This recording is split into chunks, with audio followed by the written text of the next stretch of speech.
So hi, I'm Ryan. I'm kind of young. I'm 21, and I was born actually into this practice of Nichiren Buddhism. So I guess I could say 21 years. However, about 8 years ago in 2010, I attended this amazing festival, and I was like, okay, I want to start chanting and going to meetings and doing all these things, for myself and my own personal life. So I guess 8 years. Like seriously for myself, and thank you again so much for thank you, Tom, for having me back. Thank you guys for taking some time out of your schedule, clearing up things, maybe pushing dinner back, or eating early or something, to make this event. So thank you so much. I want to give a round of hand to you guys. Like, thank you. Yeah. Come on, yeah. Great. I'm sorry. I'm so energized. I'm so pumped. So. When most people think about Buddhism, probably think about like robe and maybe like rubbing the Buddha's belly, right? Maybe like shaved head. However, clearly, like for me, like that's not the case, right? Like definitely not wearing a robe. My hair is still here. Probably wondering how it's so tall, and maybe complimenting a little bit. So thank you so much. And if not, okay, that's cool too. So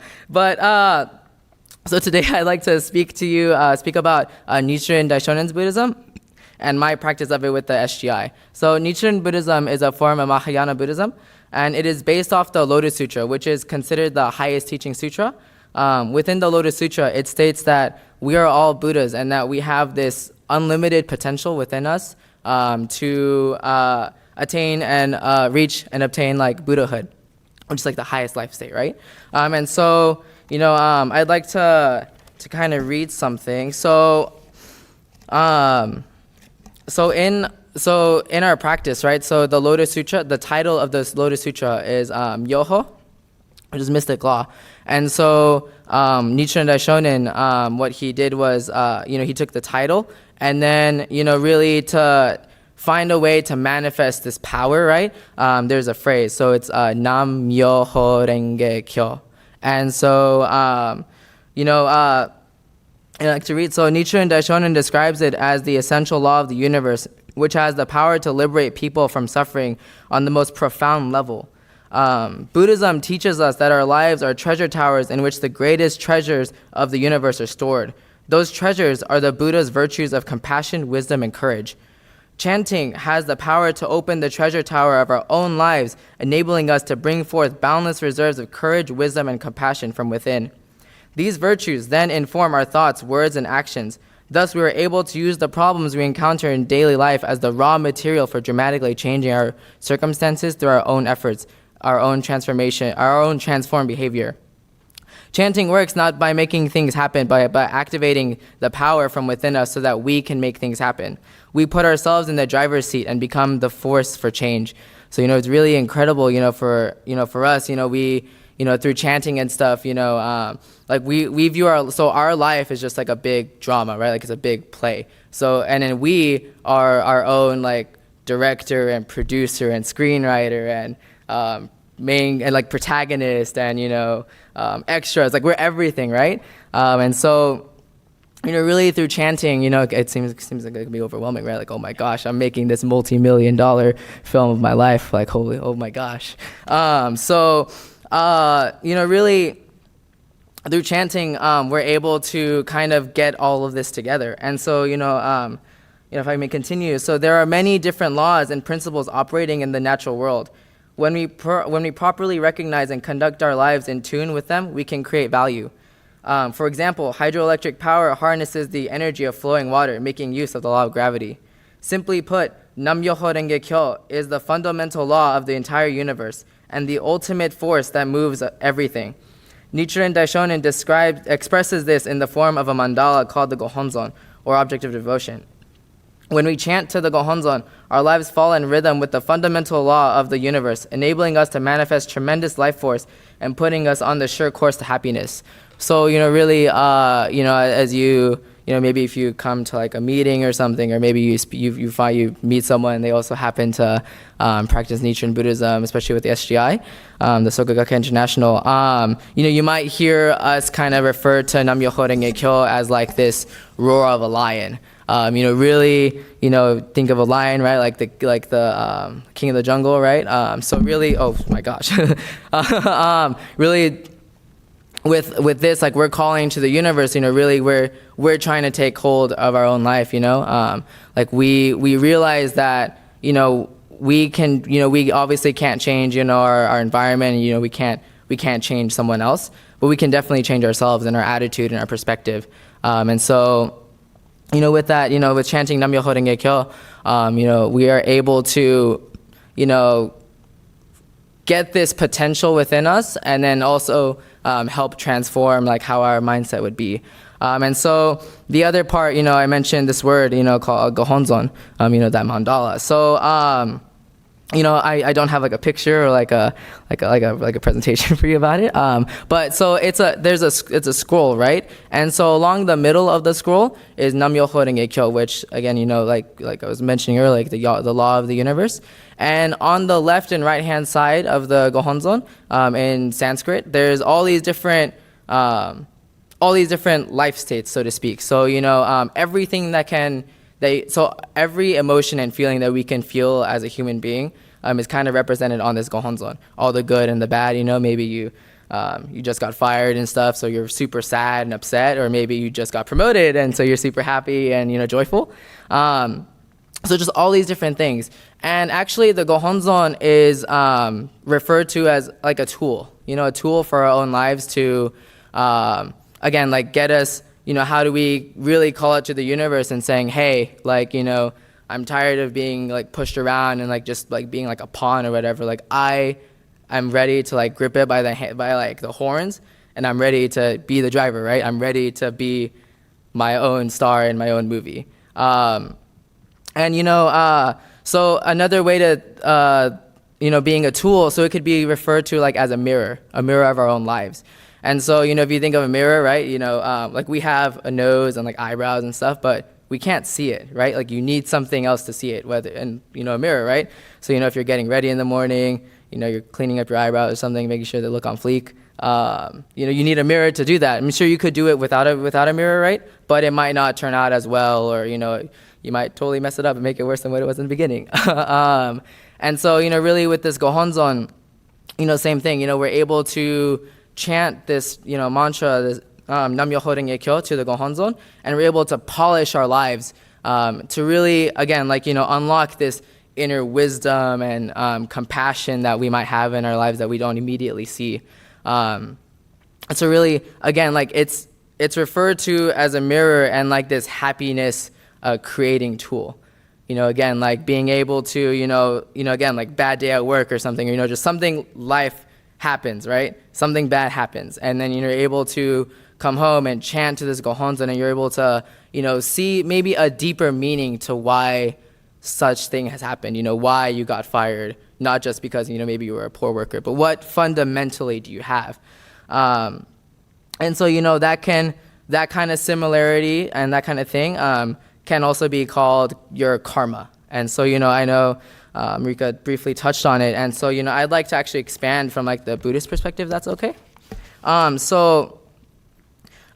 We encounter various kinds of sufferings and hardships in life. Some of these things clearly originate from actions and decisions we have made in this life, but we might not be able to find any apparent cause for other challenges that arise in our lives, leading us to wonder, why is this happening to me? I'm sure we've all asked this question, if not many times. I know I have in my short 21 years. Based on the general view of karma in Buddhism, in order for people to rid themselves of bad karma, they had to erase or cancel out negative causes from past lifetimes with good causes. This was an impossible feat for most people, given that one would have to avoid making any additional negative causes along the way. Thus, changing one's karma would require lifetimes of austere practice. And karma can even go as far as to even your thoughts, right? So, again, like, how Mariko was sharing, right? You could be doing something, but if your thoughts and intentions are different, like, you're not really, like, you're still at zero, or you're still at negative, for your karma, or I guess, bad. Nichiren Buddhism, however, doesn't emphasize this general view of karma. It instead expounds a hopeful teaching that is based on the concept of changing karma in this lifetime. While we cannot change where we were born, certain physical or personality traits, the family we were born into, and so on, through the practice of chanting Nam-myoho Renge-kyo, we can change our tendency to suffer from that karma. The Lotus Sutra states that the host of sins like frost or dew can be wiped out by the sun of wisdom. Regarding this statement, Nichiren Daishonin explains the host of sins are karmic impediments that come from the 6 sense organs, and these are like frost or dew. Thus, although they exist, they can be wiped out by the sun of wisdom. The sun of wisdom is Nam-myoho Renge-kyo. The concept of karma taught in Nichiren Buddhism, in other words, exists not to weigh us down or cause us to worry, thinking, my karma is so heavy, it's so hard to change it. Rather, Nichiren teaches that each person has infinite potential and shows how to realize the immense power we have to fulfill our own unique mission and noble mission. And really, going off of that, really, again, like how can we really notice and take charge again of our own life? And, really that's, for me, like, that's the most profound and, like, incredible thing, right? Like, it's incredible to think how, you might be experiencing something and maybe you go to your parents about it and they're like, oh yeah, I had something similar. And then maybe you go to your grandparents about it. Oh, I had something similar. Like, that kind of thing. And it could be anything, right? Maybe it's, and again, it doesn't have to, so surface level, it could be, surface level karma could be like, I snacked before dinner and then now I'm not hungry for dinner. But it can also be on a profound level, right? So maybe within, generations of your family, right, you notice that it's always something with finances, right? Your great-grandparents always struggled with money, and then your grandparents always struggled with money, and then your parents struggled with money, and then now you're struggling with money. So again, it's like no coincidence that we're able to, that these things keep reoccurring. And, through this practice of Nichiren Buddhism, we're able to kind of understand and take notice of that. And then, again, with this practice, we're able to, really chant, and we're able to really grasp it and be like, okay, well, this, like, I'm going to change this in this lifetime. Like, I'm gonna make the cause right now, so that next generation, again, they don't have to worry about that. So really, it just the transcending thought, and so really, going off that too. So and this can go for, and this karma isn't just also with yourself and like so just with yourself, but with your family, right? And then this can also go with what you see in your environment and stuff. And so like right now, I guess a karma for a society, right, could be easily just about all this prejudice and all this hate. All these just really negative things that are going on, just every day, right? Like you turn on the news and there's not really too many great things happening, right? And so you could look at it as maybe this is like the karma of what our society has become. And so really, with the Soka Gakkai International, we are the largest lay-led Buddhist organization that practices Nichiren Buddhism. And so really, within our organization, right, so the youth have really taken a stand to rid this, try to rid this karma, right, of the society. So, what's really cool is we kind of decided, we were like, okay, we want to gather 50,000, young adults, ages specifically 12 to 39. So I know that's a little younger than young adults, but 12 to 39, and really the main purpose of this is to respect the dignity of human life, because I think at the core, essentially, that's the lack of today. At the core, not respecting one another for just being human. And so really with this gathering, we really want to try to change that, and we want to bring about 50,000 people from across the country, in different locations, of course, to spread this message. And really, again, how do we get and 50,000 might, I don't know how it might sound small or might look big or something, but when you think about it, 50,000 and it's young people that are really like they're tired of all the wrong and the negativity that's going on. They're tired of this, and they realize that they can do something to make a change, and they're wanting to stand up in some way or in some shape or form. Really, like this is how, and then this is our response.